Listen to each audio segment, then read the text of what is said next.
Ever wonder why your corgi has such short legs?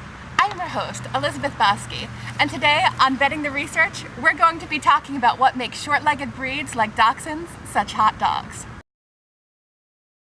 Recently, Dr. Elaine Ostrander and other scientists from the National Human Genome Research Institute looked at DNA from over 800 dogs of various breeds and discovered that short-legged dogs look the way they do, ironically enough, because one of their chromosomes has gotten longer. Corgis, dachshunds, basset hounds, and at least 16 other breeds have short legs because they all have an extra copy of a gene that codes for a protein known as fibroblast growth factor 4. Try saying that 3 times fast. This extra copy is actually something known as a retrogene, a gene that was created when a piece of RNA was accidentally transcribed back into DNA and reinserted into the dog's genome at a new location. Although retroviruses, which use a process called reverse transcription to change RNA into DNA and make copies of themselves, are relatively common, you may have heard of one known as HIV. Functional retrogenes are not. The scientists were surprised to discover that a single retrogene, one that must have appeared in the very early history of domestic dogs, has had such a profound and lasting effect on the appearance of so many breeds. How does having an extra copy of the gene cause dogs to have such foreshortened legs?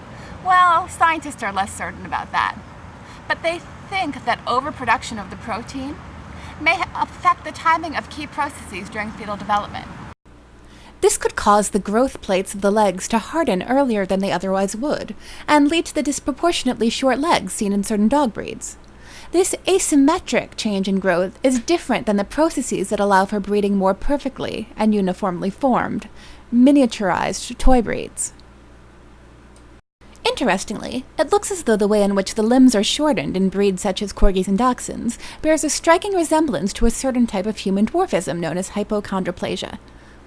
Although many cases of this condition have been linked to mutations in a different human gene, the cause of the rest has never been determined. Could our ancient obsession with breeding different shapes in dogs answer a medical mystery? If it does, we'll talk about it here. So keep tuned to new episodes of Vetting the Research, where we talk about how hot new developments in veterinary research affect the health of our pets and all of our lives.